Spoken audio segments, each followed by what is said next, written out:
My name is Vivian Jackson, and I discovered my daughter-in-law kissing my husband on our 45th wedding anniversary. Time seemed to stop in that moment. The scent of expensive perfume and betrayal hung heavy in the hallway outside our bedroom. I stood frozen, the echo of laughter from our anniversary party still ringing from downstairs. 45 years of marriage, and this is what it had come to. I watched as Vanessa pressed her lips against Harold's, slow and deliberate. Her eyes flicked toward the doorway, catching mine. She wanted me to see this. She pulled back, dabbing her crimson lipstick from the corner of his mouth with a napkin. My napkin. The one with my initials that I had hand-embroidered 20 years ago. My husband lowered his head, unable to meet my eyes, pretending to straighten his tie. Vanessa smiled at me, a victor savoring her triumph. I should have screamed. I should have thrown something. I should have fallen apart right there in the hallway, while our friends and family celebrated downstairs, oblivious to the destruction happening above them. Instead, something strange happened inside me. A calm clarity washed over me, as if I were watching the scene from outside my body. My heart hammered in my chest, but my mind turned crystalline and sharp. I smiled. "Dessert is ready downstairs," I said, my voice surprisingly steady. "Chocolate cake with raspberry filling, your favorite Harold." Vanessa's smile faltered just for a second. This wasn't the reaction she had expected. Harold mumbled something about being down in a minute, still unable to look at me. I turned and walked back downstairs to our guests, my steps measured and calm. Inside, something had shifted. A switch had flipped. The woman who had entered that hallway was not the same one who left it. Our living room was filled with faces I had known for decades. Marcus, our son, was regaling our neighbors with a story about little Elijah's first day of kindergarten. My grandson sat on his lap, half asleep, despite the noise around him. Seeing them, I felt a pang so sharp it nearly took my breath away. This wasn't just about me. This betrayal threatened everything I held dear. "There you are, Vivian," called Estelle, my oldest friend. "We're ready for that famous cake of yours." I served cake. I poured coffee. I laughed at jokes and accepted congratulations on 45 years of marriage. All while my husband and his lover eventually returned to the party, standing on opposite sides of the room as if nothing had happened. Hours passed in this strange, suspended reality. I moved through it like an actress who had thoroughly rehearsed her role. When the last guest finally left Marcus carrying a sleeping Elijah to the car, with Vanessa following behind, I began quietly cleaning up. Harold stood awkwardly in the doorway to the kitchen. "I'll help you with the dishes," he offered, his voice rough. "No need," I replied, not looking up from the sink. "You must be tired. Go on up to bed." He hesitated, then nodded, and left.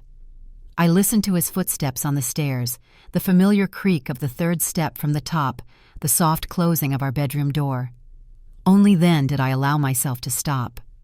I dried my hands on a dish towel and walked back into the dining room. There, discarded in a small decorative trash bin, was the napkin Vanessa had used to wipe away her lipstick. The napkin with my initials, VJ, that had been part of a set my mother had given me when Harold and I married. I picked it up carefully, unfolding it to reveal the crimson smear across the delicate fabric. I didn't crumple it or throw it away. Instead, I smoothed it out, folded it neatly, and walked to my small office at the end of the hall. From the desk drawer, I took out a leather journal, the kind with a lock that Marcus had given me for Christmas years ago, but I had never used. I placed the napkin inside, closed the journal, and locked it. "The game has just begun," I whispered to the empty room.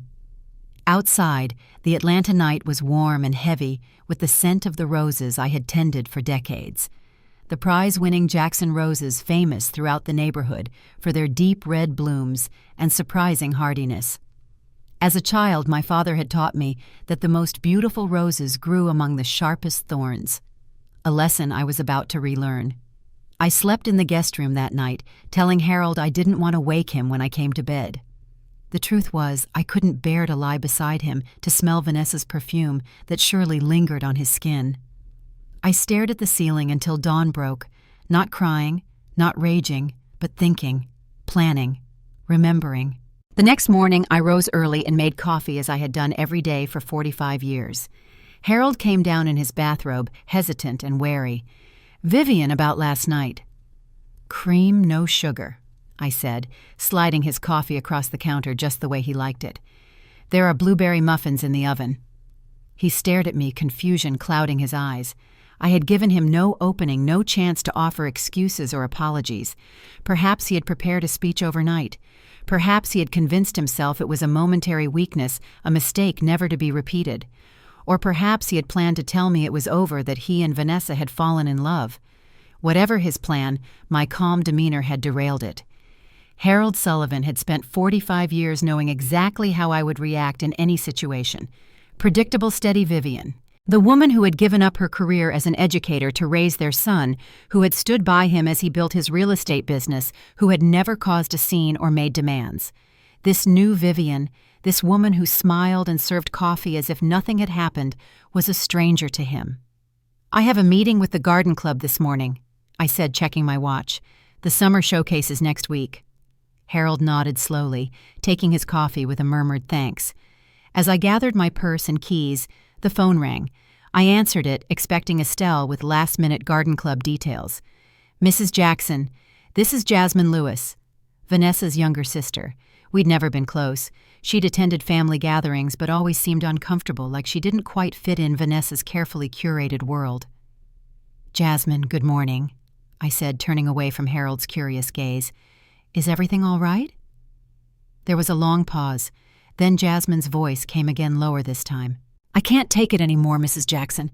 I have to tell you the truth." My hand tightened on the receiver, but I kept my voice even. "Take a breath, Jasmine. What's going on?" The words tumbled out in a rush. "They've been seeing each other for months. Harold and Vanessa. I saw them together at the Riverside Hotel last week." Her voice cracked. "They were holding hands in the restaurant, and then they went upstairs together. To a room. I'm so sorry, Mrs. Jackson.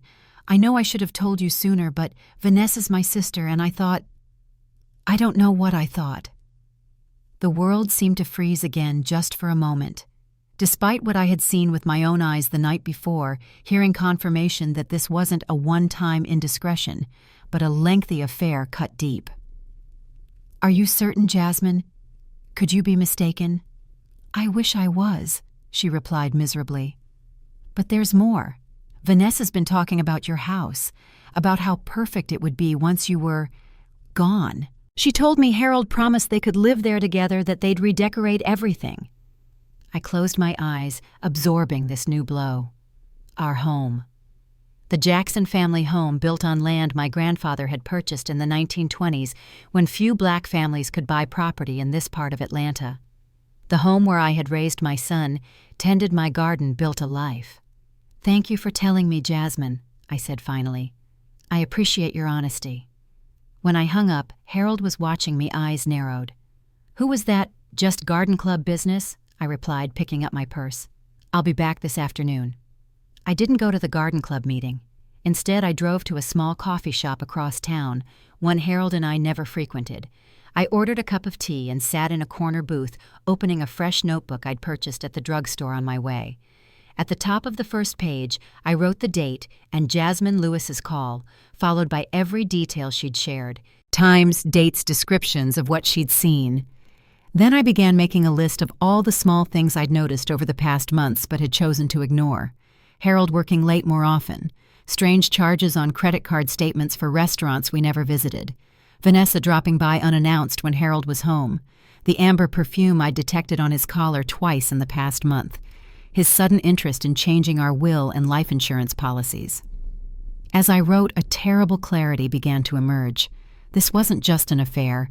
This was a calculated plan. When had it started?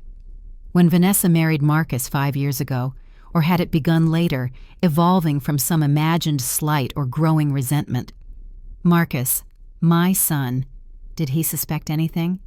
Was he another victim in their scheme, or somehow complicit? No. I refused to believe that. Marcus adored his son Elijah, and despite occasional tensions in their marriage, he seemed devoted to Vanessa. He worshipped his father too, having followed Harold into the real estate business. The thought of him discovering this betrayal made my heart ache. I closed the notebook and slipped it into my purse. This wasn't just about a faithless husband and a scheming daughter-in-law. This was about protecting what was mine, what rightfully belonged to the Jackson family. If Harold and Vanessa thought they could simply push me aside and take everything I'd spent a lifetime building, they were sorely mistaken. That afternoon, I visited the safe deposit box I maintained at a bank downtown, one Harold knew nothing about. Inside was my birth certificate, my parents' marriage license, and the original copy of my father's will, including the trust documents for the Jackson family property. My father, ever cautious after a lifetime of seeing black families lose their land and homes through legal maneuvering, had created an ironclad trust. The property would remain in the Jackson family bloodline only. No spouse could claim it in a divorce. No creditor could seize it for debts. "Land is the only thing they can't make more of, Vivian," he'd told me when I was young. "Hold on to it. It's your legacy, your security, your children's future." I made copies of the trust documents and returned the originals to the safe deposit box. On my way home, I called an old friend from my teaching days, Angela Davis, who had gone on to become a family court judge. "Angela, I need the name of the best divorce attorney in Atlanta, someone who specializes in cases involving older women." There was a pause. "Vivian Jackson, are you and Harold having problems?" "You could say that," I replied, keeping my voice neutral. "I just need someone to help me understand my options." "Call Amara Johnson," Angela said immediately. "She's built her practice around protecting older women from financial exploitation. I've seen her take down some very powerful men." I thanked her and made a note of the name. Back at home, Harold was nowhere to be found. A note on the kitchen counter said he had a late meeting with clients. I checked his calendar on the family computer, finding no such appointment listed. Another lie. I added it to my notebook. That night, I began a careful inventory of our finances. Harold had always handled the money, a traditional arrangement I'd never questioned. I had my own checking account for household expenses, but our investments, retirement accounts, and property deeds were all in Harold's office files. While he was out with his clients with Vanessa, I now presumed I went to his home office and began a systematic search. Most files were locked away, but I found the spare key in the ceramic dish on his bookshelf where it had always been kept. What I discovered made my blood run cold. Our joint accounts had been systematically drained over the past 3 months, with large transfers to accounts I didn't recognize. The deed to our vacation cabin in the mountains had been transferred solely to Harold's name. A provisional will dated just 2 weeks earlier left everything to Harold with a small stipend for me, with Vanessa named as the executor should Harold die first. I photographed every document with my phone, careful to return everything exactly as I found it. Then I sat in his leather desk chair, looking around at the office that had been his domain for decades. On the wall hung a photo of us on our wedding day, young and beaming with hope. Beside it, a more recent photo of Harold with Marcus and Elijah at last year's fishing trip. The life we had built was a fraud. The man I had loved for nearly half a century was a stranger. Yet somehow I felt no tears. The pain was there, a constant ache beneath my ribs, but overshadowing it was a cold, crystalline anger. The same clarity I had felt when I caught them kissing had returned sharper now and focused to a fine point. I would not be discarded. I would not be erased from my own life story. And I would certainly not allow the Jackson family home to fall into the hands of the woman who had betrayed both me and my son. The next morning, I called Amara Johnson's office and scheduled an appointment for that afternoon. Harold left early, another fabricated meeting his excuse. I dressed carefully in a navy blue suit I'd worn when I was still a school principal, applied light makeup, and drove downtown to the offices of Johnson & Associates. Amara Johnson was younger than I expected, perhaps 35, with close-cropped natural hair and keen, intelligent eyes. Her office was functional, rather than flashy, with certificates and awards covering one wall. "Mrs. Jackson," she said, rising to shake my hand, "please have a seat and tell me what brings you here today." I placed my leather journal on her desk, along with the folder containing my photographs of Harold's documents. "My husband of 45 years is having an affair with our daughter-in-law, and they appear to be systematically stripping me of my assets in preparation for divorcing me." Amara's expression didn't change, but she leaned forward slightly. "I see. And you have evidence of this?" Over the next hour, I laid out everything I had discovered, from the witnessed kiss to Jasmine's confirmation of the ongoing affair to the financial documents and property transfers. Amara took detailed notes, occasionally asking for clarification. When I showed her the trust documents for the Jackson family property, her eyes lit up. "This is excellent, Mrs. Jackson. This trust is exceptionally well drafted. According to these terms, if your marriage is dissolved due to infidelity, not only does the property remain entirely yours, but all assets derived from the property, including your husband's business, which I note was initially funded by a mortgage on the property, revert to you as well." She leaned back, a small, satisfied smile playing at her lips. "In other words, Mrs. Jackson, your father built you a safety net that your husband and daughter-in-law cannot dismantle, no matter how hard they try." For the first time in days, I felt something like hope. "What do I do now?" I asked.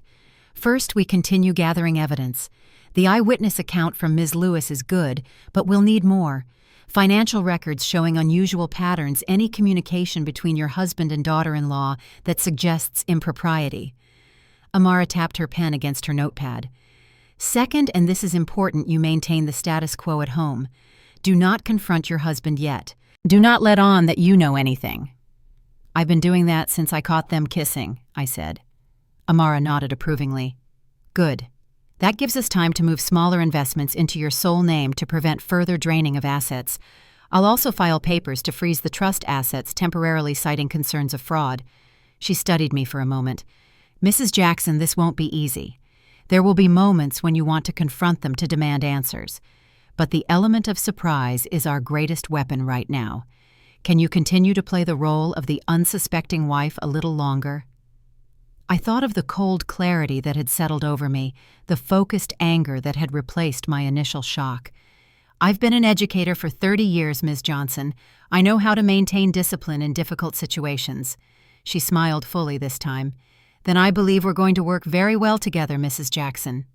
Over the next 2 weeks, I lived a double life. By day, I was Vivian Jackson, devoted wife and mother, tending my garden and preparing for the summer showcase. By night, I documented every suspicious movement, every unexplained absence, every hushed phone call Harold made from his office. I also began subtly securing my position. I updated my own will with a new attorney Amara recommended.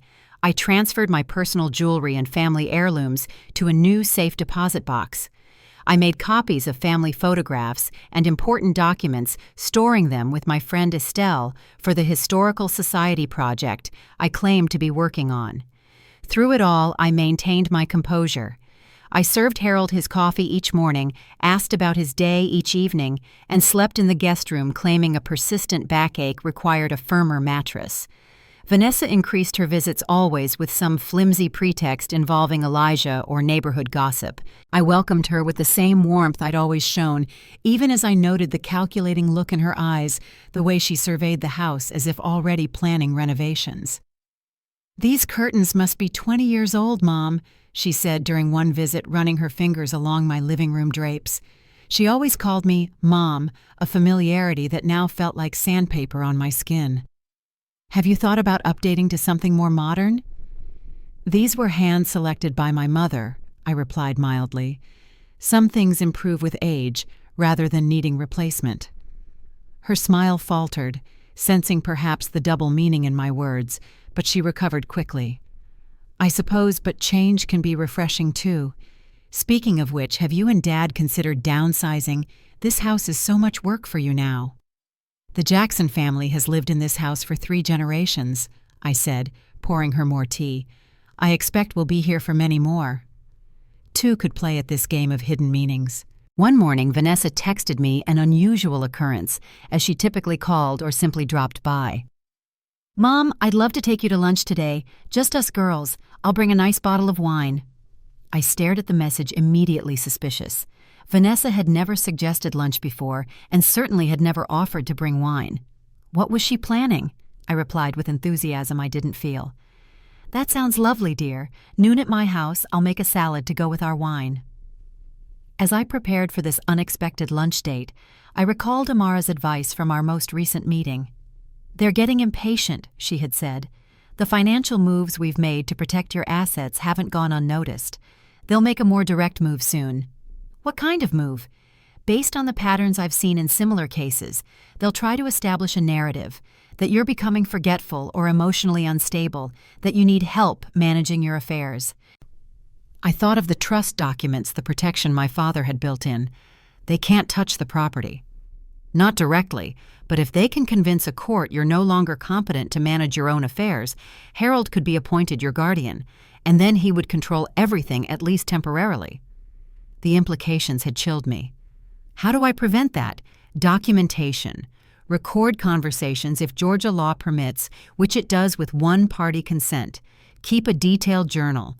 And most importantly, maintain connections with friends and community members who can testify to your competence. Now preparing for lunch with Vanessa. I retrieved a small digital recorder from the desk in my office, the kind I'd once used for recording teacher evaluations. I tested it, then slipped it into the pocket of my cardigan. Vanessa arrived precisely at noon, immaculately dressed, in a designer outfit that probably cost more than most teachers made in a month. She carried a bottle of expensive Bordeaux, Harold's favorite. "Mom, you look wonderful," she gushed, air-kissing my cheek. "I thought this wine would be perfect for our girls' lunch."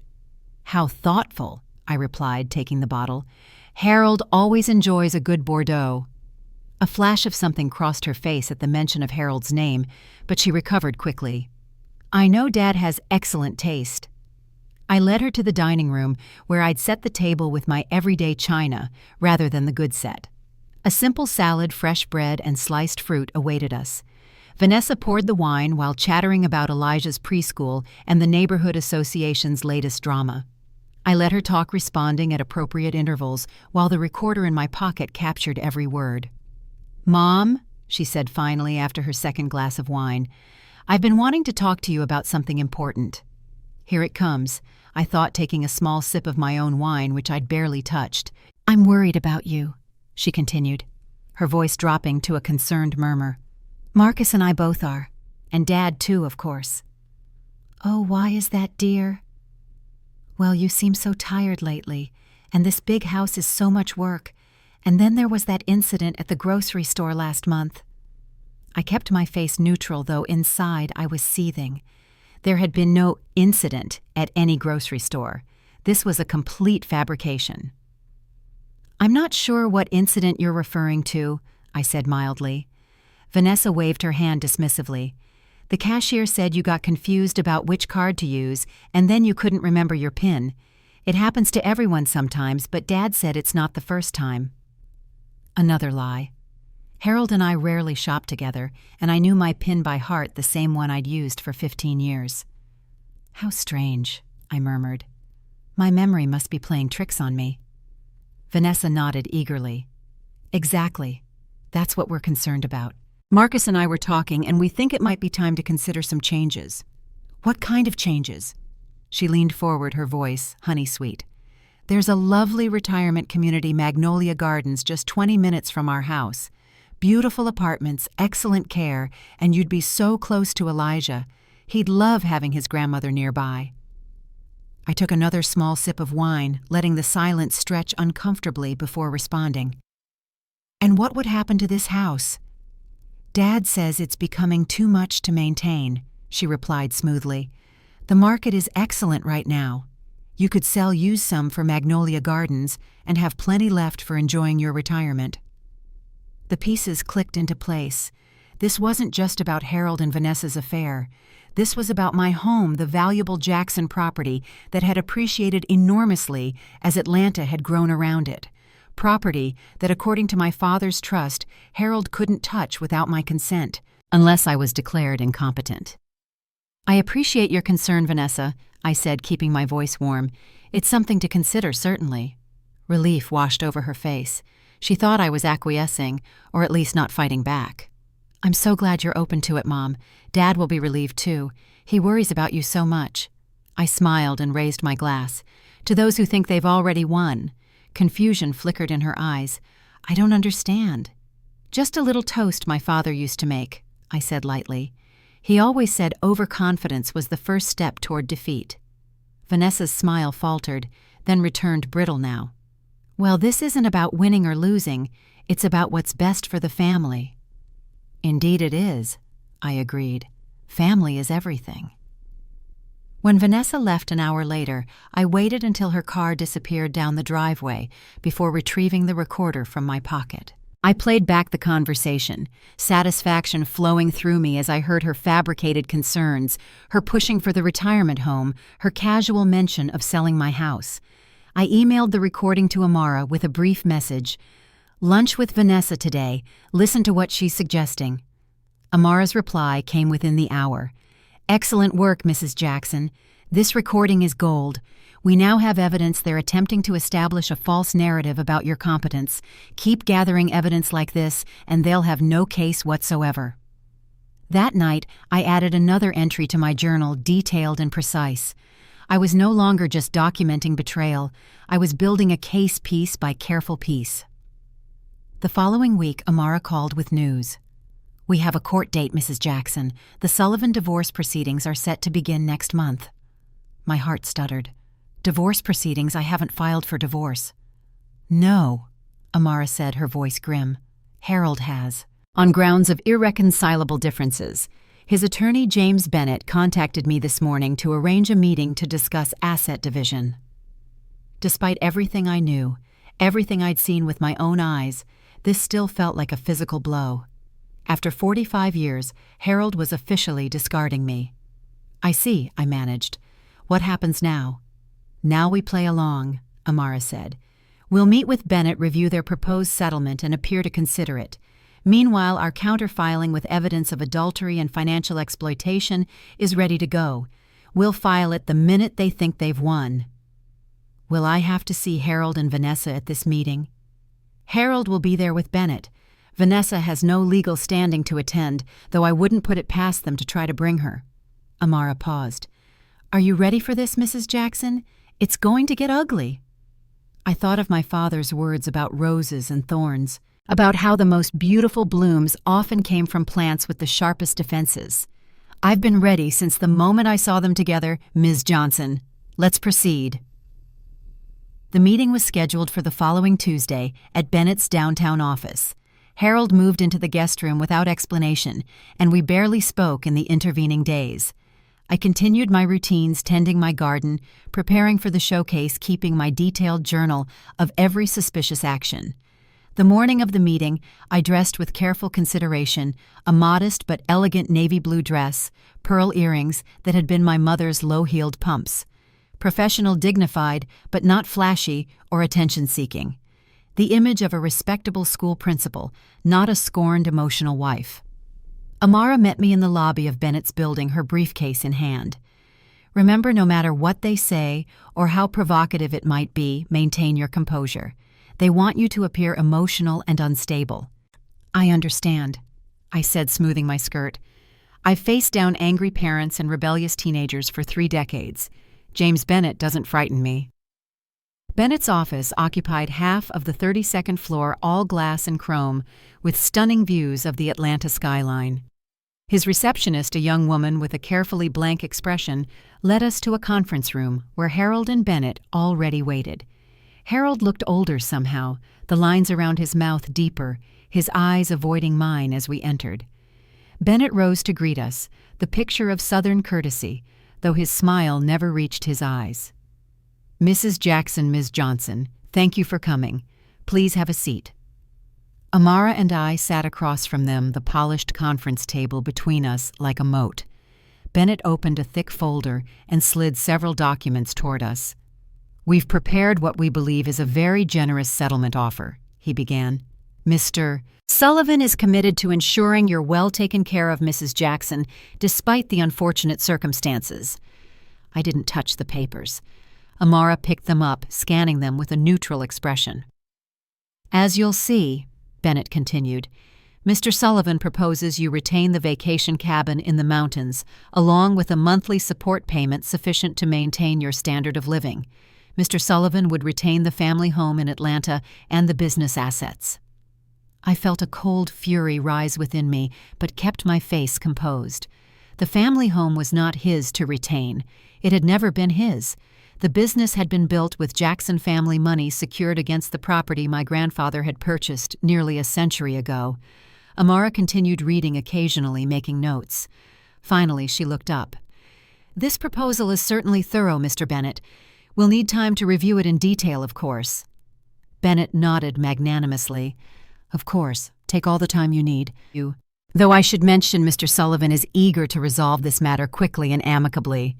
"I'm sure he is," I thought, "before I can discover more of what he's been hiding." "Mrs. Jackson," Bennett addressed me directly for the first time, "I understand this must be difficult, but I hope you'll consider this offer in the spirit it's intended.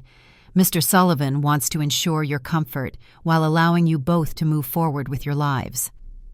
I looked at Harold, who still couldn't meet my eyes. 45 years together, and he couldn't even face me as he tried to take everything I'd spent a lifetime building. "May I see the papers?" I asked quietly. Amara handed them to me.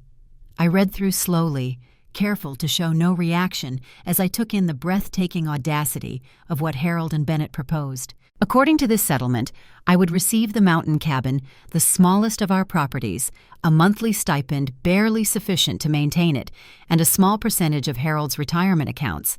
Everything else would remain with him. There was even a clause requiring me to vacate the Atlanta home within 30 days of signing. I set the papers down and looked directly at Harold, who finally raised his eyes to meet mine. 45 years, I said softly. 45 years, and this is what it comes to. Harold had the grace to look ashamed, though he said nothing. I picked up the pen Bennett had placed before me. "Mrs. Jackson," Amara said warningly, "we haven't had time to fully review this offer." "It's all right, Ms. Johnson," I replied. "I understand exactly what's being offered." I signed my name at the bottom of the agreement, my handwriting steady and clear, as it had been when I marked student papers years ago. Bennett looked surprised, then pleased. "Well, that's excellent. I'm glad to see you're being reasonable about this, Mrs. Jackson." I stood smoothing my dress. 40 years of marriage taught me something, Mr. Bennett. When people think you're weak, that's when you can surprise them the most. As Amara and I left the conference room, I heard Harold call my name. I didn't turn around. In the elevator, Amara gave me a small approving nod. "Perfect performance, Mrs. Jackson. Now our counter-filing will hit them like a ton of bricks. They think you've surrendered, which means they'll stop being careful." I thought of the signed agreement in Bennett's hands, the smug satisfaction on his face, the relief in Harold's eyes. They believed they had won. They had no idea the game was just beginning.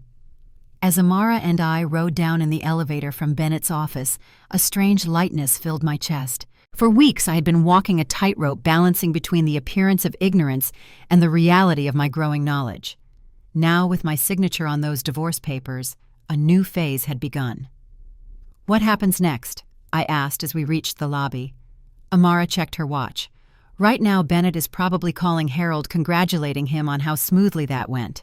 They believe you've surrendered without a fight." Her lips curved into a small, satisfied smile. "Meanwhile, my associate is filing our counterpetition with evidence of adultery, financial exploitation, and attempted fraud as we speak. How long before they know? They'll be served within 48 hours. Until then, Mrs. Jackson, maintain the performance. Go home, act disappointed but resigned. Let Harold believe his plan is working." I nodded, straightening my shoulders. "I can do that." The drive home was surreal Atlanta traffic flowing around me as I contemplated the end of nearly half a century of marriage. Despite everything I now knew, despite the cold determination that had taken root inside me, grief occasionally pierced through my armor. Not for the man Harold had become, but for the man I thought I had married, for the life I had believed we shared. When I arrived home, Harold's car was already in the driveway. I hadn't expected him to beat me back. Taking a deep breath, I composed my features into a mask of dignified resignation and entered through the front door. Harold sat in the living room, a glass of bourbon in his hand, though it was barely past noon. He looked up as I entered, his expression unreadable. "Vivian." "Harold." An awkward silence stretched between us. 45 years of shared history suddenly inadequate for conversation. "Bennett says the cabin will be ready for you whenever you want to move in," he finally said. "The caretaker has been keeping it maintained." So eager to be rid of me. I wondered if Vanessa was waiting somewhere ready to move in the moment I cleared out my belongings. The thought should have hurt, but instead it fed the cold fire of my resolve. "That's very considerate," I replied, setting my purse down and moving toward the kitchen. "I'll need some time to sort through my things." Harold nodded, looking relieved that I wasn't making a scene. "Take whatever you need from the house. Furniture, dishes, whatever makes you comfortable." How generous, offering me pieces of my own home. I thought of the Jackson family china passed down through generations, the antique furniture my grandmother had salvaged during the Depression. All of it mine by right, and heritage now being offered as conciliation prizes. "Thank you," I said simply. "I'll make a list." That evening I prepared dinner as usual, though we ate in near silence. Harold attempted small talk about the weather, about the garden club showcase coming up, about anything except the divorce or the future. I responded politely but briefly, the perfect image of a woman accepting her fate with quiet dignity. After dinner, Harold retreated to his office while I cleaned the kitchen. Through the window above the sink, I could see my prize roses, their deep red blooms vivid against the gathering twilight. 3 generations of Jackson women had tended those bushes. My grandmother had planted the first ones, my mother had expanded the garden, and I had nurtured it into an award-winning display. Vanessa would probably tear them out for a swimming pool. I pushed the thought away. The garden would remain mine, along with the house and everything else. Harold just didn't know it yet. My phone buzzed with a text from Amara. "Everything filed. Maintain status quo until service of papers." And I deleted the message and continued washing dishes, my movements automatic while my mind raced ahead. Soon, very soon, the tables would turn. I just needed to hold steady for a little longer. The next morning I woke early and began making coffee, the routine so ingrained after decades that my hands moved without conscious direction. Harold appeared in the doorway, already dressed for work, watching me with an expression I couldn't quite read. "You don't have to keep making my coffee, Vivian," he said quietly. I poured the dark liquid into his favorite mug, adding cream the way he liked it. Force of habit, I suppose. He took the mug, our fingers brushing briefly. "Vivian, I want you to know this isn't how I wanted things to end." A surge of anger rose so quickly it nearly choked me. How dare he stand in my kitchen drinking coffee I had made, pretending some regret about our marriage ending when he had been systematically betraying me with our son's wife. But I swallowed the fury, kept my face composed. "How did you want it to end, Harold?" He looked away, unable to meet my eyes. "I don't know. Not like this." "Not with me discovering the truth, you mean?" His head snapped up, eyes widening slightly, before he controlled his expression. "The truth? What are you talking about?" I almost laughed at his poor attempt at innocence. Instead, I simply shook my head. "It doesn't matter now, does it? The papers are signed. You got what you wanted." He opened his mouth as if to argue, then closed it again, taking his coffee and retreating from the kitchen. An hour later, as I was sorting through old photo albums in the living room, deciding which memories I wanted to preserve, the doorbell rang. Harold had left for work, so I answered it myself. A young man in a courier's uniform stood on the porch, an envelope in his hand. "Mrs. Vivian Sullivan." "Yes, that's me," though soon I would reclaim Jackson as my surname, erasing the last trace of Harold from my identity. "Please sign here. You've been served." My heart skipped. This was too soon. Amara had said 48 hours, but it had barely been 24 since our meeting with Bennett. With slightly trembling hands, I signed the courier's electronic pad and took the envelope. As soon as he left, I tore it open, my eyes scanning the legal documents inside. It wasn't our counter-petition. It was something else entirely. A petition for guardianship filed by Harold Sullivan, claiming I was suffering from deteriorating mental capacity and inability to manage personal affairs, and requesting the court appoint him as my legal guardian. The room seemed to tilt around me. I sat down heavily on the nearest chair, reading through the document again more slowly. According to this petition, I had been exhibiting signs of cognitive decline for months, forgetting appointments, getting confused about financial matters, having mood swings, all lies, of course, but crafted to sound plausible for a woman my age. And there were affidavits attached, one from Harold, one from our family doctor, who I had seen exactly once in the past year, for a routine physical, and most devastating of all, one from Vanessa. My daughter-in-law's statement described in sympathetic, concerned detail how she had observed my confusion and disorientation during our recent lunch, how I had forgotten previous conversations about moving to Magnolia Gardens, how I seemed unable to follow complex discussions. I felt sick. This had been their plan all along, not just divorce, but a complete erasure of my autonomy. If Harold became my guardian, he would control everything: my money, my property, my very freedom. The divorce settlement I'd signed would be meaningless, as I would be legally incompetent to have signed it. With shaking fingers, I called Amara. "Mrs. Jackson, is everything all right?" "They've served me papers," I said, my voice sounding strange to my own ears. "Not our counterpetition. Harold is filing for guardianship. He's claiming I'm mentally incompetent." There was a sharp intake of breath, then Amara's voice tight with controlled anger. "I was afraid they might try something like this. The timing makes sense now. They rushed to get you to sign that settlement, then immediately filed for guardianship to invalidate your signature. What do we do? First, stay calm. This changes our strategy, but not our advantage. Is Harold at home right now?" "No, he left for work about an hour ago." "Good. I need you to leave the house immediately. Pack an overnight bag and go somewhere Harold wouldn't think to look for you. A friend's house, a hotel, anywhere safe." Alarm coursed through me. "Leave my home. Why?" "Because the next step in their playbook will be to have you evaluated by their chosen doctor. Once the guardianship petition is filed, they can request an emergency evaluation. If Harold brings a doctor to your house claiming concern for your well-being, it could be very difficult for you to refuse." I thought of the carefully constructed narrative they had created: the confused, forgetful wife, the concerned husband, the supportive daughter-in-law. If I resisted a doctor's evaluation, it would only reinforce their story. "I understand," I said. "I'll go to my friend Estelle's house. Harold barely knows her." "Perfect. Go there now, and I'll meet you in 2 hours. Bring all your documentation, especially your journal and the recordings." I hung up and moved quickly, decades of emergency preparedness as a school principal kicking in. Within 20 minutes, I had packed essentials into a small suitcase, gathered my leather journal and the thumb drive containing all my evidence, and written a brief note for Harold saying I was visiting a friend for a few days to clear my head. As I backed my car out of the driveway, I looked at the house, my family's house for 3 generations, and wondered if I would ever return. The thought sent a chill through me, but I pushed it aside. This wasn't the end. This was just another move in the game Harold and Vanessa had started. Estelle Wilson lived in a small bungalow across town, in a neighborhood Harold would never visit.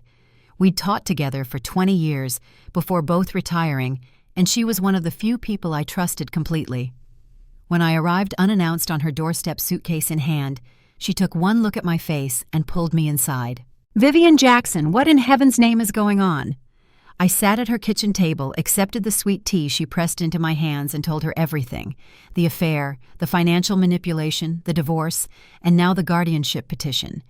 Estelle listened without interrupting, her expression shifting from shock to outrage to grim determination. "That low-down, dirty snake," she said when I finished. "And that girl, I never did trust her with those designer clothes and that fake smile." She reached across the table and squeezed my hand. "You stay right here as long as you need. That sorry excuse for a husband won't find you in my house." Tears pricked at my eyes, the first I'd allowed myself since discovering the affair. "Thank you, Estelle." "Don't you thank me. We teachers stick together."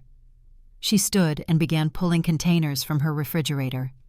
"Now I'm going to fix you a proper lunch while we wait for this lawyer of yours. Can't fight snakes on an empty stomach." Amara arrived precisely 2 hours later, briefcase in hand, her expression professionally composed, but with anger simmering beneath the surface.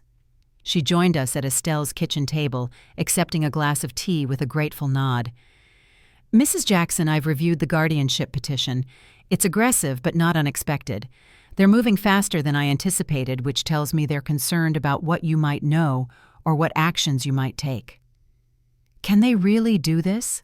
I asked. Declare me incompetent based on nothing but their word. Not easily, no. The burden of proof is on them to demonstrate incapacity. But these cases can be complicated, especially when family members are aligned against you. She opened her briefcase and removed several documents. The good news is we filed our counterpetition in the divorce action yesterday afternoon. Harold will be served tomorrow morning, which will throw a significant wrench in their plans. How so? Our petition includes evidence of adultery and financial exploitation, which directly contradicts the narrative they're trying to build. If you're cognitively impaired, how did you manage to document their affair in such detail? How did you notice the financial irregularities? The two stories can't both be true. Relief washed through me. So what's our next step? We need our own medical evaluation immediately from a respected geriatric specialist with no connection to Harold or your regular doctor. I've already scheduled an appointment for tomorrow morning with Dr. Eleanor Chen at Emory. She's the head of geriatric medicine and frequently serves as an expert witness in capacity cases. And until then, you stay here where Harold can't find you. We need to assume they're moving quickly. Once Harold is served with our counterpetition tomorrow, he'll realize you know far more than he thought. That makes you dangerous to their plans. The gravity of the situation settled over me like a heavy blanket. I wasn't just fighting for my property or my dignity anymore. I was fighting for my very freedom. There's something else you should know, I said, pulling out my phone. My son Marcus texted me this morning. He wants to meet for lunch tomorrow. He says it's important. Amara frowned. Have you responded? Not yet. I don't know if I can trust him. He's married to Vanessa, after all. But he's also your son, Estelle interjected. And if anyone deserves to know what's happening, it's him. Amara considered this. Meeting him could be risky. If he's working with Harold and Vanessa, he could tell them where you are. I thought of Marcus, of the little boy who had once brought me wildflowers from the garden, of the young man who had stood proud at his college graduation, of the father who gazed at his son Elijah with such tenderness. Could he really be part of this cruel scheme? I need to see him, I decided. But not tomorrow. I'll text him and suggest the day after my evaluation with Dr. Chen, and I'll meet him somewhere public. Amara nodded reluctantly. That's reasonable. But be careful what you reveal. Until we know whose side he's on, treat everything as potentially getting back to Harold and Vanessa. I composed a brief text to Marcus. Can't do lunch tomorrow. How about Thursday at 1 p.m. Rosewood Cafe downtown? His reply came almost immediately. Thursday works. Everything okay, Mom? Dad said you left the house. I stared at the message, unsure how to respond. Finally, I typed, just needed some time to think. See you Thursday. That night, I slept fitfully in Estelle's guest room, dreams filled with faceless doctors declaring me incompetent with Harold and Vanessa moving into my home while I watched helplessly from outside, with my roses withering and dying under Vanessa's neglect. I woke before dawn, my heart racing, momentarily disoriented in the unfamiliar room. As reality settled back around me, I reached for my leather journal on the nightstand and wrote down everything that had happened the previous day, every detail I could remember about the guardianship petition, every emotion that had coursed through me. Writing calmed me, transformed fear and anger into clear, ordered thoughts. By the time Estelle knocked softly with a cup of coffee, I felt steadier, more focused. You ready for today, honey? She asked, setting the coffee beside me. As ready as I'll ever be, I replied. Dr. Chen's evaluation was thorough and exhaustive. For 3 hours, she tested every aspect of my cognitive function: memory, reasoning, language, spatial awareness, judgment. She reviewed my medical history, asked about my daily routines, inquired about my professional background and current activities. Through it all, I remained calm and focused, answering every question thoughtfully. This wasn't just a medical evaluation. It was my chance to establish an official record of my competence. When we finished, Dr. Chen smiled warmly. Mrs. Jackson, I've evaluated hundreds of patients for cognitive capacity. Based on today's assessment, I can state unequivocally that you show no signs of cognitive impairment whatsoever. In fact, your cognitive function is excellent for a person of any age. Relief flooded through me. Thank you, doctor. I'll prepare my full report for Ms. Johnson immediately. And Mrs. Jackson. Her expression grew serious. If anyone has suggested otherwise, they are either mistaken or deliberately misrepresenting your condition. Amara was waiting in the reception area, rising as I emerged from Dr. Chen's office. How did it go? Dr. Chen says I show no signs of cognitive impairment whatsoever. Amara's professional composure cracked briefly, revealing a genuine smile. Excellent. This report will be crucial for our case. She checked her watch. Harold should have been served with our counterpetition about 2 hours ago. I expect we'll be hearing from Bennett soon. As if on cue, her phone rang. She glanced at the screen, then at me. Speak of the devil. It's Bennett's office. She stepped away to take the call, her voice dropping to a professional murmur. I sat in the waiting room watching through the window as Atlanta traffic flowed past people going about their normal lives, unaware of the battle being waged for mine. Amara returned a few minutes later, her expression grim but satisfied. Bennett wants an emergency meeting this afternoon. It seems Harold is quite disturbed by the contents of our counterpetition. I imagine finding out his wife knows about his affair with their daughter-in-law would be disturbing, I said dryly. Indeed. I've agreed to meet him at 4 today, but I told him you wouldn't be present. I cited concern about Harold's recent actions as the reason. What will happen at this meeting? Bennett will bluster and threaten. He'll try to intimidate me into withdrawing our petition. He'll probably offer a more generous settlement. Amara's eyes gleamed with determination. And I'll reject everything unless they withdraw the guardianship petition immediately and agree to our terms regarding the family property. Do you think they will? Not immediately, no, but this is just the opening salvo in the negotiation. The important thing is that they now know we're not the easy targets they thought we were. That afternoon, while Amara met with Bennett, I remained at Estelle's house, helping her prepare dinner as a small way to repay her hospitality. The familiar motions of chopping vegetables and stirring sauces soothed my frayed nerves, grounding me in ordinary tasks, while extraordinary events swirled around me. You know, Estelle said as she watched me expertly debone a chicken, in all the years I've known you, I've never seen you as fierce as you are now. Harold really doesn't know what he's up against. I smiled faintly. I'm not sure I knew myself. All these years I thought being a good wife meant supporting Harold managing the home-raising Marcus. I put aside the woman who ran a school, who made tough decisions, who stood her ground. She was never gone, Estelle said, just waiting for when you needed her most. My phone rang, Amara's number flashing on the screen. I wiped my hands and answered. Mrs. Jackson, the meeting with Bennett just concluded, she said without preamble. As expected, they initially rejected our terms. However, I believe we've made them nervous. Bennett kept emphasizing Harold's concern for your well-being, trying to paint the guardianship petition as an act of care rather than control. Did they withdraw it? Not yet, but they've agreed to reconsider if we scale back our demands in the divorce. I, of course, made no concessions. I could hear the satisfaction in her voice. The most interesting development, however, is that Bennett mentioned your son Marcus several times. My heart stuttered. Marcus? How so? He suggested that Marcus is very concerned about you, that he supports his father's petition. I got the distinct impression they're planning to use him as a witness. Pain lanced through me. The thought of my own son testifying against me, helping Harold take away my autonomy, was almost unbearable. I see, I managed. Then tomorrow's lunch becomes even more important.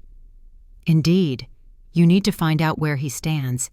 But Mrs. Jackson, her voice softened slightly, prepare yourself for the possibility that he may have sided with his father. After we hung up, I stood motionless in Estelle's kitchen, the half-prepared dinner forgotten. Marcus had always been closer to Harold than to me, following his father into real estate seeking his approval.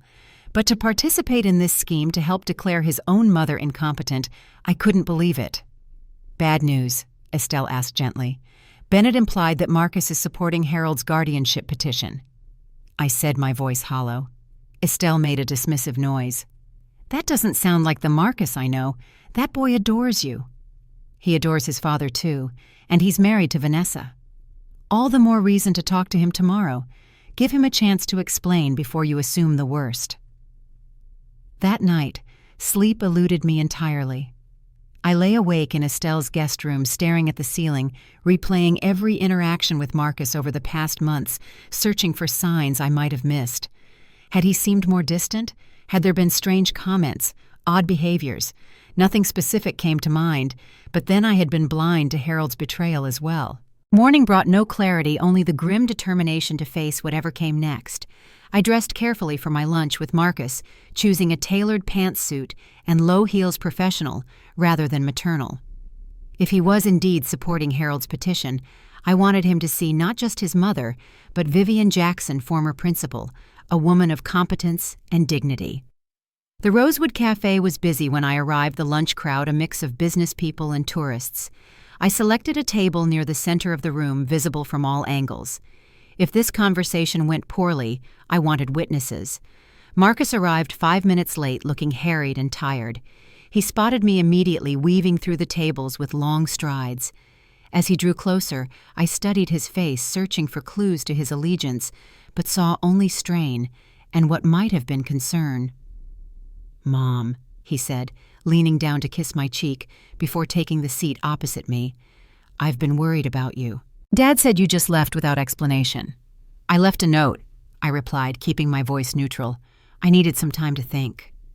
"About the divorce, I know it must be a shock, but Dad says it's for the best, that you two have grown apart." So Harold hadn't told him about the guardianship petition. Interesting. "Marcus," I said carefully, "what exactly has your father told you about our situation?" He shifted uncomfortably. "Just that you and he have decided to separate, that it's amicable, that he's concerned about you living alone in that big house." "Has he mentioned Magnolia Gardens, the retirement community?" Marcus's brow furrowed. "No. Why would he? You love your home." He leaned forward. "Mom, what's going on? You seem different." I studied my son's face, the features so like his father's, but with my mother's eyes searching for any sign of deception. I saw only confusion and growing alarm. "Marcus," I said finally, "there's something you need to know. Something that will be painful to hear." I had just opened my mouth to continue when the cafe door opened and Vanessa walked in, her eyes scanning the room until she spotted us. Her face registered surprise, quickly masked with a smile as she approached our table. "Mom, Marcus, what a coincidence running into you both here." No coincidence at all, I thought, watching, as she bent to kiss Marcus's cheek before taking the empty chair beside him without invitation. "I was just downtown shopping and thought I'd grab lunch," she continued. "I'm so glad I ran into you, Mom. We've all been so worried. Dad said you needed some space after signing the divorce papers, but we didn't expect you to just disappear." The concern in her voice sounded genuine, but her eyes were calculating, watching my reaction carefully. I wondered if Harold had sent her to interrupt our conversation, afraid of what I might tell Marcus. "It's been a difficult time," I said noncommittally. "Of course it has," Vanessa said, reaching across to pat my hand. I resisted the urge to pull away. "That's why we're all so concerned. These big life changes can be overwhelming, especially at—" She paused delicately. "At my age," I finished for her. "Well, yes. Dad mentioned you've been a little confused lately. Forgetful. It happens to everyone, of course, but with the divorce and everything." Marcus was looking between us, his frown deepening. "What are you talking about, Vanessa? Mom isn't confused." A flicker of annoyance crossed Vanessa's face. "Marcus, honey, you haven't been around your parents as much as I have lately. I've noticed little things. Haven't you? Mom?" The trap was laid so carefully. If I denied her insinuations too vehemently, I would appear defensive, possibly irrational. If I acknowledged any normal lapses of memory, it would support their narrative. I chose a different path entirely. "Vanessa," I said calmly, "did Harold tell you he's filed a petition to become my legal guardian, claiming I'm mentally incompetent?" Marcus's head snapped toward me, shock written across his features. What? It's true. I was served with the papers 2 days ago. Your father is trying to have me declared incompetent so he can control all my assets and decisions. That's ridiculous, Marcus stammered, turning to Vanessa. Tell her that's ridiculous, Van. But Vanessa's expression had hardened, the mask of concern slipping. It's not ridiculous, Marcus. It's for her own protection. Your father is worried about her making poor financial decisions during this difficult time. Poor financial decisions like discovering he's been draining our joint accounts, I asked mildly, or like objecting to him transferring property out of my name. Marcus looked stunned. Dad's been doing what? Oh, Marcus, I said softly. There's so much you don't know. Vanessa stood abruptly. This isn't the place for this discussion. We should talk privately as a family. I agree, I said. In fact, I think it's time for complete honesty between all of us. I turned to my son. Marcus, there's something you need to know about your father and Vanessa. Vanessa's face drained of color. Mrs. Jackson, you're clearly upset and confused. Marcus, we should get your mother home where she can rest. But Marcus was staring at me, something dawning in his eyes. Mom, what about Dad and Vanessa? I held my son's gaze steadily. They've been having an affair, Marcus, for months, possibly longer. The words fell into silence. Around us, the cafe continued its normal lunch service, unaware of the earthquake rupturing our family at table 12. Marcus turned to Vanessa, his face ashen. Tell me that's not true. Her expression shifted rapidly, shock calculation, then a practiced look of concern. Marcus, honey, your mother is confused. This is exactly what we've been worried about. These delusions. I have proof, I interrupted quietly. Witnesses, recordings. Your own sister Jasmine saw them together at the Riverside Hotel. At the mention of Jasmine, something broke in Vanessa's composure. Jasmine needs to mind her own business, she snapped, then immediately tried to recover. I mean, whatever Jasmine thinks she saw, she's mistaken. Marcus stood suddenly, his chair scraping loudly against the floor. I need to see this proof. Now. Vanessa grabbed his arm. Marcus, you can't seriously believe this. Your mother needs help, not encouragement for these fantasies. He shook her off, his face hard with anger I had never seen before.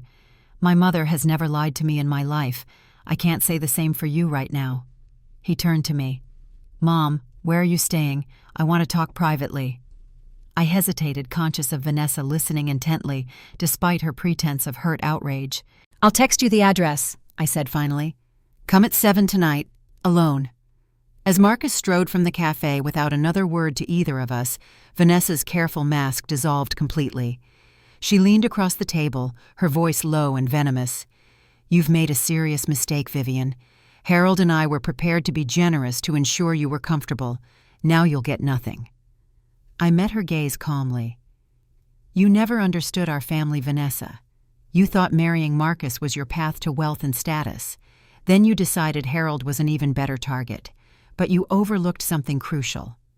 Oh, and what's that? She asked with a sneer. I gathered my purse and stood. The Jackson family has survived much worse than a scheming social climber and a weak man's midlife crisis. We endured slavery, Jim Crow redlining, and 100 other injustices to keep our land and our dignity. You really think I'm going to let you take it all without a fight? For once, Vanessa had no clever response. I left her sitting there staring after me with a mixture of shock and hatred that told me one thing clearly: the real battle was just beginning. As I drove back to Estelle's house after the confrontation with Vanessa, my hands were steady on the wheel, despite the storm raging within me. I had finally said aloud what I'd known for weeks: Harold and Vanessa were having an affair, and they had conspired to take everything from me. Most devastating of all, they had tried to use my own son against me. The look on Marcus's face when I revealed the truth haunted me. Shock, disbelief, then a terrible dawning understanding. No mother ever wants to deliver such pain to her child. Yet in this case, the truth, however brutal, was necessary. When I arrived at Estelle's bungalow, she was waiting anxiously on the porch. "Well," she demanded as soon as I stepped from the car, "how did it go?" "Marcus knows," I said simply. "He's coming here at 7 to talk." Inside, I called Amara to update her on the lunch confrontation. Her response was measured, but approving. "You forced their hand," she said. "Now that Marcus knows they can't use him as a witness against you. If anything, he may become our strongest ally." "If he believes me," I replied. "He's devastated, confused. Vanessa will undoubtedly try to convince him I'm delusional." "Then be ready to show him your evidence tonight," Amara advised. "The recordings, the financial documents, everything. Don't hold back." After we hung up, I spent the afternoon organizing my journal, the thumb drive with financial records, and the recordings I'd made of conversations with Vanessa. This would be the most important presentation of my life, not to a school board or parent committee, but to my only son. At precisely 7, there was a knock at Estelle's door. I smoothed my dress, took a deep breath, and nodded to Estelle, who went to answer it. Marcus stood on the porch, his tall frame silhouetted against the evening sky. He looked exhausted. His normally immaculate appearance rumpled his eyes red-rimmed. When he saw me, he seemed to hesitate, as if suddenly unsure of himself. "Come in, Marcus," I said gently. Estelle tactfully excused herself to a neighbor's house, giving us privacy. Marcus entered slowly, looking around the modest living room before settling awkwardly on the edge of the sofa. "I've been trying to reach Dad all afternoon," he said without preamble. "He's not answering his calls. And Vanessa—" His voice caught. "Vanessa came home, packed a bag and left. Said she needed space to think. When I asked her directly if what you said was true, she just started crying and said you were trying to destroy our family." My heart ached for him. "I'm so sorry, Marcus." "Is it true?" he asked, his voice barely above a whisper. "Are they really?" "Yes," I said simply. "I have proof. Would you like to see it?" He nodded, his jaw tight. For the next hour, I laid out the evidence piece by piece. The recorded lunch conversation with Vanessa, where she pushed for me to enter Magnolia Gardens. The financial documents showing Harold's systematic draining of our accounts. The guardianship petition declaring me mentally incompetent. And finally, Jasmine's sworn statement describing multiple encounters between Harold and Vanessa at the Riverside Hotel. Marcus listened in silence, his expression growing harder with each new revelation. When I played the recording of Vanessa suggesting I was becoming forgetful and confused, he buried his face in his hands. "How long?" he asked finally. "I don't know for certain. I first saw them together the night of our anniversary party about a month ago, but according to Jasmine, it's been going on for at least 6 months." Marcus looked up sharply. "The anniversary party. What happened?" I hesitated, reluctant to deliver another painful blow, but he deserved the whole truth. "I found them kissing in our bedroom. Vanessa saw me watching. She knew exactly what she was doing." Marcus surged to his feet, pacing the small room like a caged animal. All this time I've been working alongside Dad, bringing Vanessa to family dinners, letting Elijah spend weekends with his grandparents." He stopped suddenly. "Elijah. Oh God, Mom, what am I going to tell Elijah?" "Nothing yet," I said firmly. "He's 5 years old. He doesn't need to know any of this adult business. What he needs is stability and love, which you will continue to provide."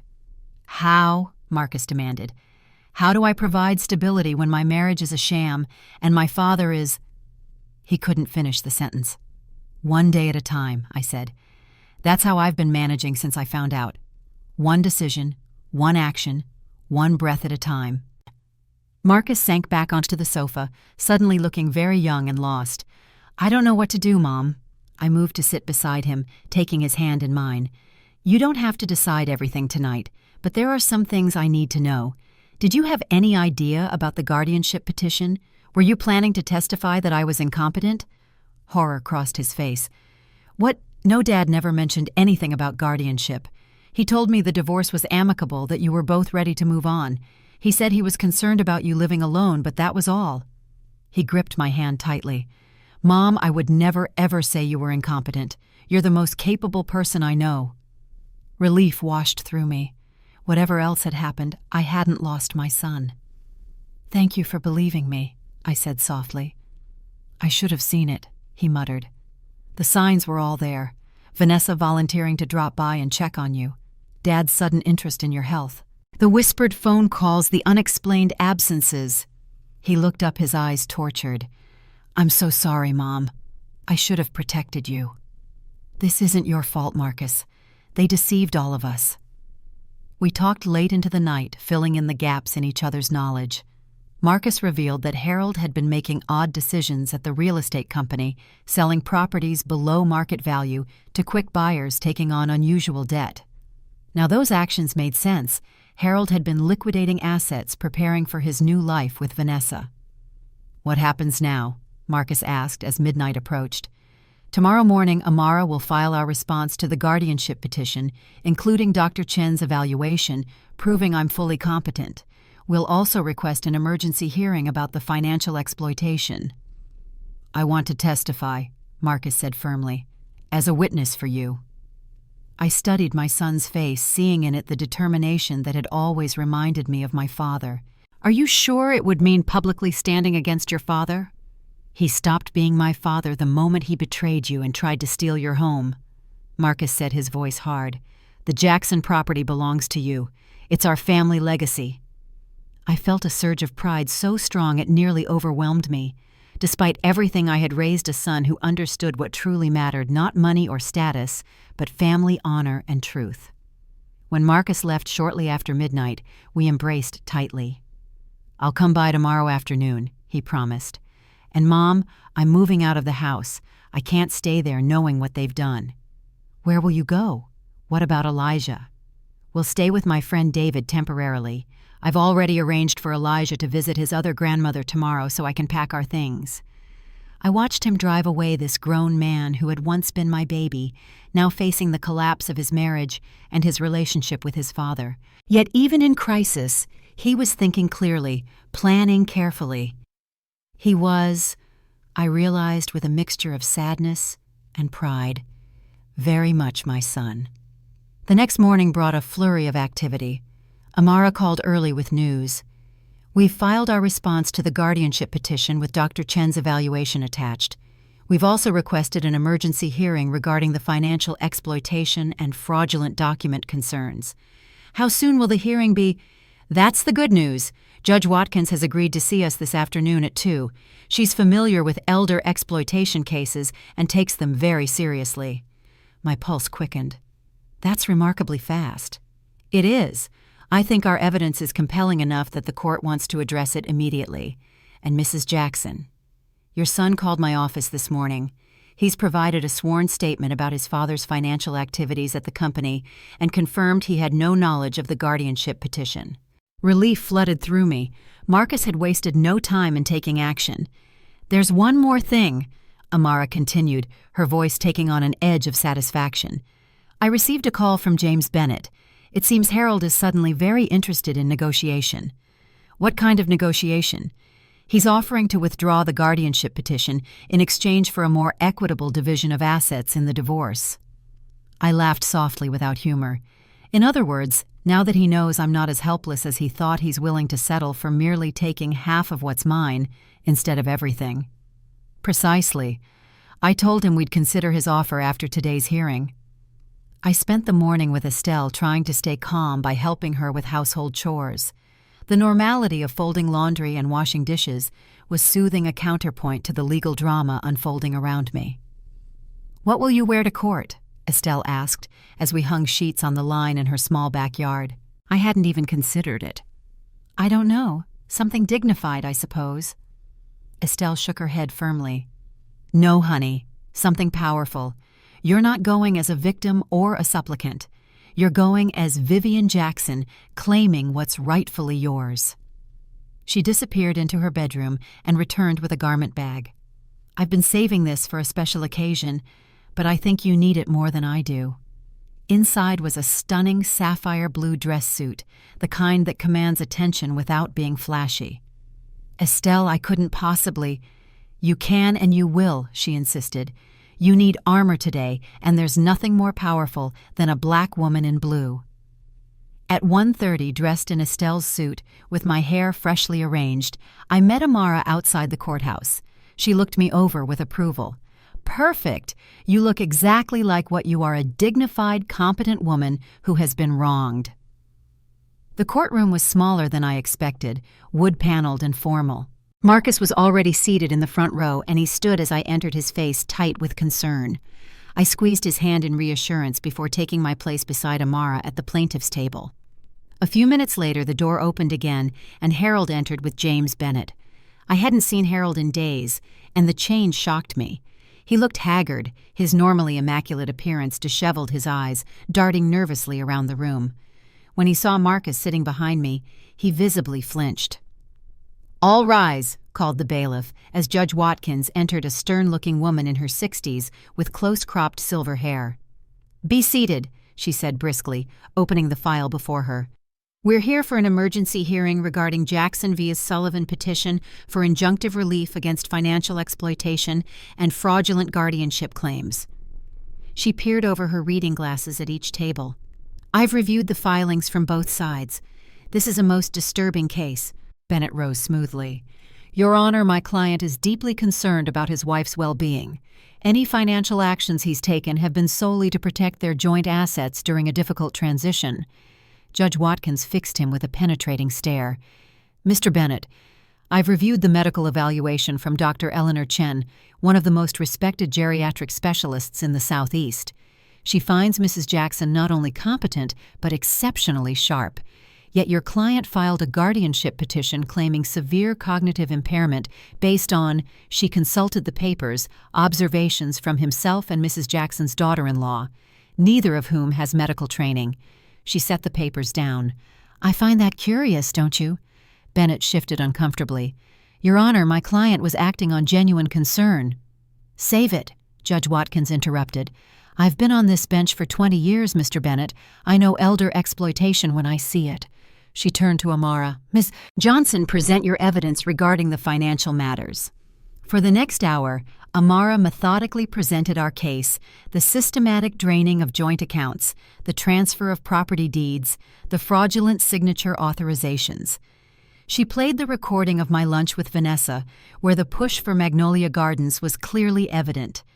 She entered into evidence Dr. Chen's comprehensive evaluation, confirming my cognitive health. Throughout it all, I sat with my back straight, eyes forward, the very picture of competence and dignity. Occasionally, I glanced at Harold, who seemed to shrink further into himself with each new piece of evidence. Finally, Judge Watkins called Marcus to testify. He approached the witness stand, was sworn in, and began describing the financial irregularities he had discovered at the family business. "In the past 3 months, my father sold 4 commercial properties well below market value to cash buyers. The proceeds were transferred to accounts I had no access to, despite being a partner in the business." Marcus's voice was steady, professional, though I could hear the underlying pain. "When I questioned these decisions, I was told they were strategic moves to position the company for expansion." "And what do you believe now?" Amara asked. "I believe my father was liquidating assets in preparation for divorce, hiding the proceeds to prevent my mother from receiving her fair share." Bennett objected, claiming speculation, but Judge Watkins overruled him. "The witness is a partner in the business and qualified to assess financial patterns." "Mr. Sullivan," Judge Watkins addressed Marcus, "were you aware of your father's guardianship petition regarding your mother?" "No, Your Honor. I was told the divorce was amicable. The first I heard of any guardianship petition was yesterday from my mother. And having spent time with your mother recently, what is your assessment of her cognitive function?" Marcus looked directly at me, his eyes clear and certain. "My mother is the same sharp, intelligent woman she's always been. There is absolutely nothing wrong with her mind." When Marcus stepped down, Judge Watkins called a brief recess. As she left the courtroom, Harold approached our table, ignoring Amara's warning glance. "Vivian," he said, his voice low and urgent, "can we talk just for a minute?" I regarded him coolly. "I believe your attorney advised against that, Harold." "Please, this has gotten out of hand. You never meant for me to find out," I interrupted, keeping my voice calm. "You never meant for Marcus to discover the truth. You never meant for a judge to see through your guardianship scheme. Which part exactly didn't you mean, Harold?" He flinched as if struck. Vivian, we've been married for 45 years. Doesn't that count for anything? I looked at this man I had once loved, this stranger wearing my husband's face, and felt nothing but a distant sadness. It counted for everything, Harold. That's why your betrayal is unforgivable. Mom, Marcus said, stepping between us. Dad, I think you should go back to your table. Harold stared at our son, as if seeing him for the first time. Marcus, you don't understand. I understand perfectly. Marcus cut him off. I've seen the evidence. I know what you and Vanessa did. His voice broke slightly on her name.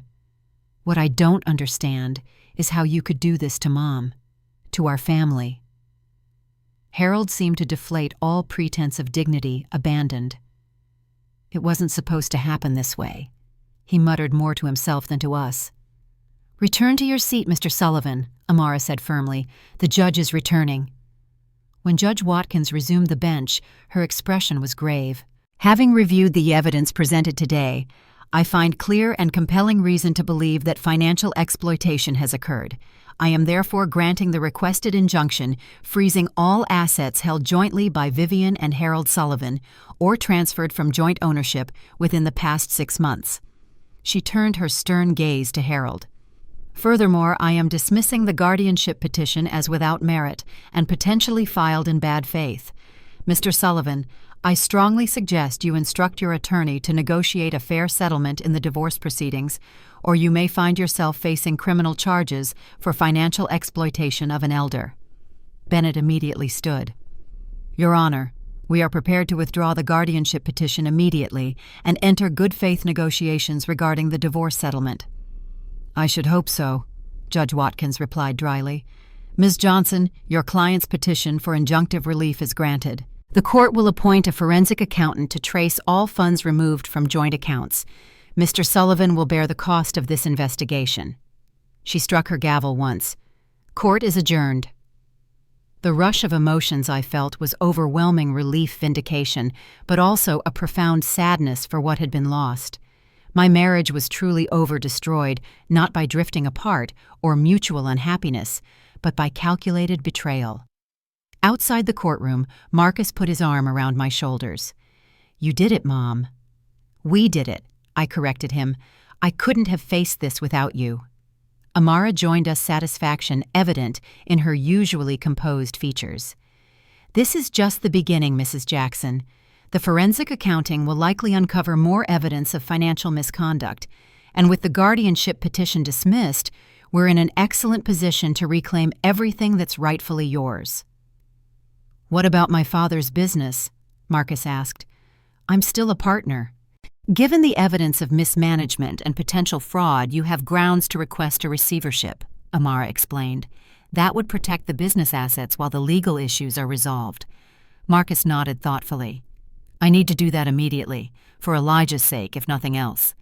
As we walked toward the parking lot, my phone rang. The screen showed a name I hadn't expected, Jasmine Lewis. Hello, Jasmine. Mrs. Jackson. Her voice was hesitant. I heard about the court hearing today. Is it true the judge dismissed the guardianship petition? Yes, it's true. How did you hear about it so quickly? Vanessa called me. There was a pause. She's staying at my apartment. She showed up last night crying, saying you were trying to destroy her marriage with lies. I sighed. Jasmine, you know that's not true. You saw them together yourself. I know. Her voice strengthened. That's why I'm calling. Vanessa doesn't know I testified for you, and I think she's planning something. Alarm prickled along my spine. What do you mean? She's been making calls all morning talking about securing what's rightfully hers before you can steal everything. I heard her tell someone she was going to the house to get some things while everyone was at court. The Jackson house. My house. Yes, she has keys. Marcus gave them to her years ago. I thanked Jasmine and quickly relayed the information to Amara and Marcus. We need to go there now, Marcus said urgently. The family heirlooms, the deed's grandmother's jewelry, it's all in the house. Amara nodded. I'll call the police and meet you there. With the court order in hand, we have legal grounds to prevent any removal of property. The drive to my home, the Jackson family home, was tense. Marcus insisted on driving me in his car, his knuckles white on the steering wheel. "I can't believe she would steal from you," he kept saying. "How could I have been so blind?" "Love makes us blind," I said gently. "You wanted to believe in her goodness." As we turned onto our street, we saw Vanessa's red sports car in the driveway. Behind it was a small moving van, its rear doors open. "They're actually looting the house," Marcus whispered, horror in his voice. We pulled up just as two men emerged from the front door carrying my grandmother's antique writing desk, the one that had survived the Tulsa massacre, passed down through generations of Jackson women. "Stop right there," Marcus shouted, leaping from the car. The men hesitated, looking to Vanessa, who appeared in the doorway, her arms filled with what looked like photo albums.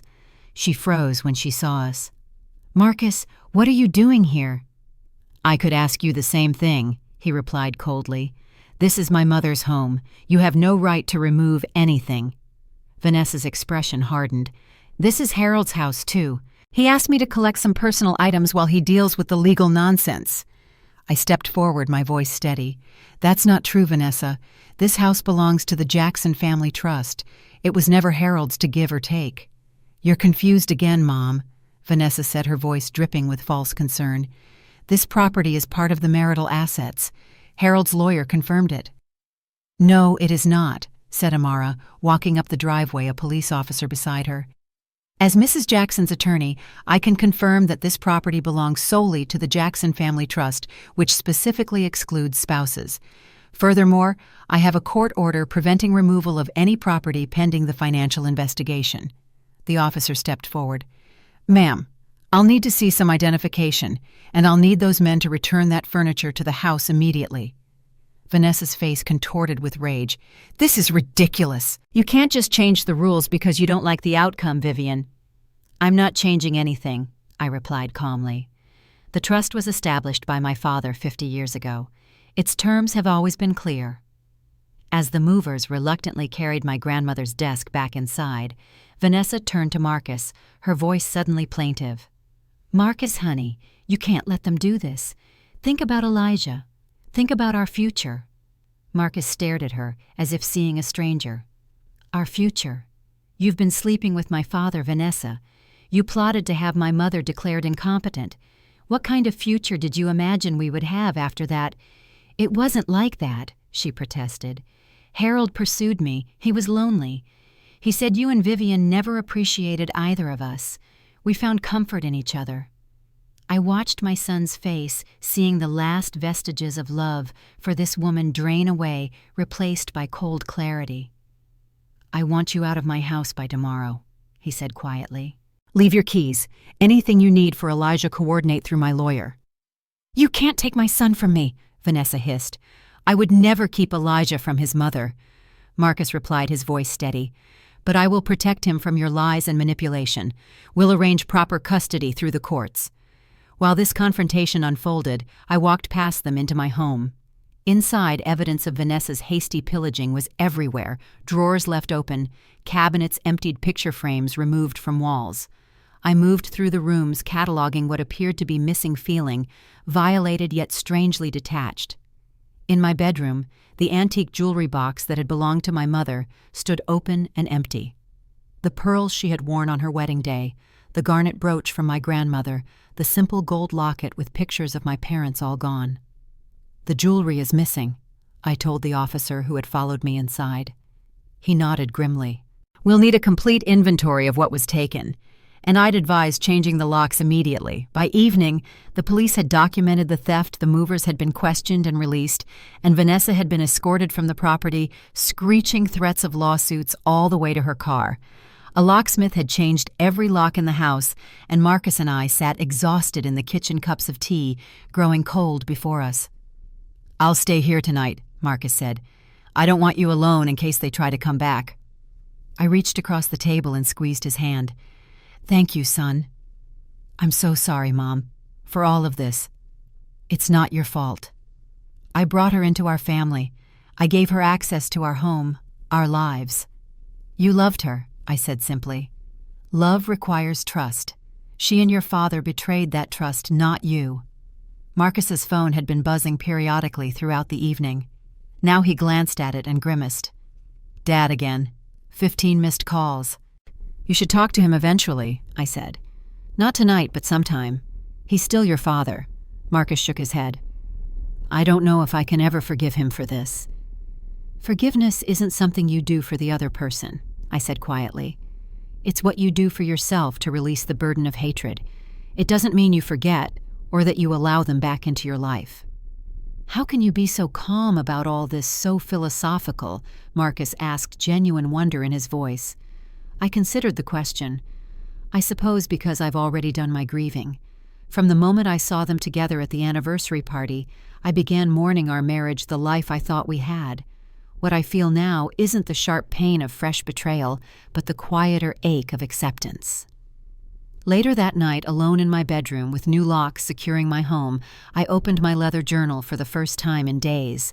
So much had happened since my last entry: the guardianship petition, Marcus learning the truth, the court hearing Vanessa's attempted theft. I wrote it all down, every detail, every emotion. Not as evidence anymore, but as testimony. A record of how a woman in her 60s, underestimated and nearly discarded, had found the strength to reclaim her life. When I finished writing, I went to the window and looked out at my rose garden silvered by moonlight. The bushes needed pruning, the beds weeding after my absence. Tomorrow I would tend them, my hands in the soil. My grandfather had bought, my grandmother had nurtured, my mother had protected, and I had inherited. Some of the older blooms had withered in my absence, their petals scattered on the ground. But new buds were forming tight with promise, waiting for their moment to unfurl. I thought of what my father had taught me all those years ago, that the most beautiful roses grow among the sharpest thorns. 6 months later, on a warm spring afternoon, I stood in that same garden watching as guests mingled on the lawn, glasses of lemonade in hand. The Jackson family home was hosting its first garden showcase since the divorce, and every rosebush was in glorious bloom. The legal battles had been largely resolved. Harold had finally agreed to a settlement that acknowledged the Jackson family trust's ownership of the property and returned all misappropriated funds. The forensic accountant had traced most of the missing money, though some had been spent on Vanessa's extravagant lifestyle and could not be recovered. Harold had left Atlanta, moving to Florida, where rumor had it he had taken a position with a small real estate firm. Vanessa had fought for full custody of Elijah, but settled for generous visitation rights when her affair with Harold became part of the public record. She, too, had left town, returning to her hometown in North Carolina. Marcus and Elijah had moved into the carriage house on my property, an arrangement that benefited us all. Elijah had the stability of remaining close to his school and friends. Marcus had time to rebuild his life while restoring the family business, and I had the joy of daily interaction with my son and grandson. As for me, the experience had transformed me in ways I never expected. After the divorce was finalized, I reclaimed my maiden name, becoming Vivian Jackson once again. I joined the board of a local nonprofit focused on preventing elder exploitation, sharing my story to help others recognize the warning signs. Most significantly, I had converted the downtown condo Harold had offered in the original settlement, and which the court had awarded to me instead, into a transitional home for older women recovering from financial exploitation or domestic abuse. We called it the Rose House, and already it had helped 6 women rebuild their lives. "Quite a turnout," said Estelle, joining me by the rose trellis. "Your Jackson crimsons are the talk of the garden club." I smiled, looking at the deep red blooms that had been nurtured by generations of Jackson women. "They're survivors. Even when cut back to the root, they find a way to bloom again." Estelle squeezed my arm affectionately. "Just like their gardener." Across the lawn, I saw Marcus laughing with Jasmine Lewis, who had become a surprising friend to our family after her brave testimony against her own sister. Nearby, Elijah was showing his prized collection of rocks to some indulgent garden club members. Life had taken a path I never could have imagined a year ago. The betrayal had been devastating, the legal battle exhausting. Yet standing in my garden surrounded by friends and family, I felt an unexpected sense of peace. I had lost a husband but found myself. I had been betrayed but discovered new allies. I had been underestimated but proven my strength. At 66, when Harold and Vanessa thought I would quietly fade away, I had instead bloomed anew. Like the roses my family had tended for generations, I had endured the sharp thorns of betrayal and emerged stronger, more vibrant, more authentically myself. This was not the end I had expected for my story. It was, I realized with quiet satisfaction, a far better beginning.